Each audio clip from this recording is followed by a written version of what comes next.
যত প্যাঁচ লাগায় ওই নার্গিস, সে হইলে তোর দুলাভাই এই বাড়ি থেকে বের করার জন্য অনেকদিন ধরে চেষ্টা করতেছে। বড়পা, তোমার ছোট বোনে আমার নামে তোমার কাছে বদনাম করতেছে, আর তুমি খুব মনোযোগ সহকারে সেই বদনাম শুনতেছো না? ছোট আপা, একদম ফালতু কথা বলবা না। তুমি কিন্তু একটু আগে আমার দুনিয়ার ফালতু কথা বলছো। তোমার নামে বদনাম করে আমার কি লাভ বলো তো? কি লাভ? তোমার নামে বদনাম করলে কি আমাকে আব্বা 10 ভরি গয়না বানাই দিবে? 10 ভরি সোনা পাবো আমি? নার্গিস, তোরা এখন এখান থেকে যা তো। তোরা তো কেউ আমার মনের অবস্থাটা বুঝতে পারতেছোস না। আমি আসমানে আসি না মাটিতে আসি, আমি তো কিছুই বুঝতে পারতেছি না। মন খারাপ করে যদি মুখলেস কিছু একটা করে ফেলে, তখন আমার কি হইব?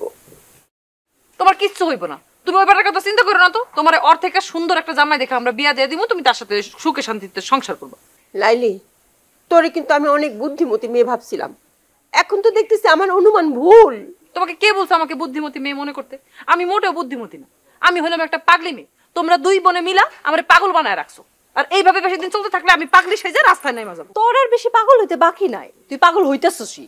এখন ডাক্তার রাবুল রে দিয়া তোর চিকিৎসা করাইতে হইব। লাইলি, তোরা এখান থেকে যা, আমি মরতেছি আমার জ্বালায়, আর তোরা এখানে নতুন করে ঝামেলা পাকাইতেছস। শুনো, ঝামেলা ছাড়া এই বাড়ির কোনো মানুষ থাকতে পারে না। তোমাকে কথায় কাজে আমার সাথে কোনোদিনও মিল খায় নাই, আর ভবিষ্যতে কোনোদিন মিল খাইবো না। আমার নিজের পথ আমি নিজে দেখে নিতেছি, তোমাদের কাউরে আমার দরকার নাই। তুই তোর যা ইচ্ছা তাই কর গিয়া, আমরা তোর পিছে নাই। আমি আবুল রে বলে দিব, সেজন্য তোর কোনো রকম সাহায্য সহযোগিতা না করে। ডাক্তার আবুল সে আবার করবে সাহায্য সহযোগিতা? তোমার জামাইয়ের কোনো সাহায্য কোনো সহযোগিতা আমার দরকার নাই, বুঝছো? এই, তোরা দুইজন দুই জায়গায় গিয়ে ঝগড়া করতে যা, আমার সামনে না, যা।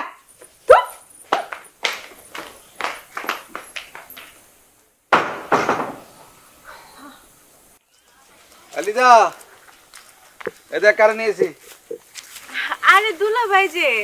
অহন আর দুলা ভাই না, অহন কইবে খালি মুকলেশ ভাই। চুপ থাকেন তো দুলা ভাই, আপনারা সবসময় বেশি কথা কন। দুলা ভাই থেকে বুকলেস ভাই, ঘটনা কি? আপা কি তালাক টালাক দিছে নাকি? খালি তালাক না, লগে মাইরও দিছি।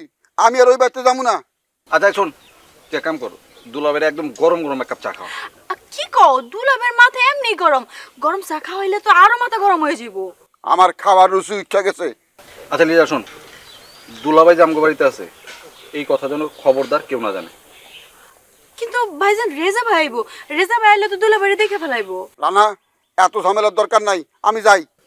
পাগল হয়েছেন দুলা ভাই। আচ্ছা এই লিজা তুই এক কাম কর, তুই রেজারে মানা করে দেয়। আচ্ছা আচ্ছা দুলা ভাই, আপনি দুশ্চিন্তা করবেন না, আপনি একদম নিশ্চিন্তায় আত্মগোপনে থাকেন।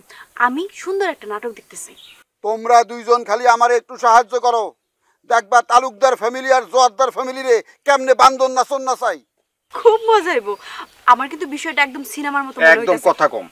কথা কম। দুলা ভাই আপনি সোজা ড্রয়িং রুমে ঢুকে যান, আর যদি মাইন্সের আওয়াজ পান তাহলে সোজা খেতে নিচে ঢুকে দেবেন, মনে থাকবো। এই যে হাসিস না, কথা হিসি খালি হাসস কেন?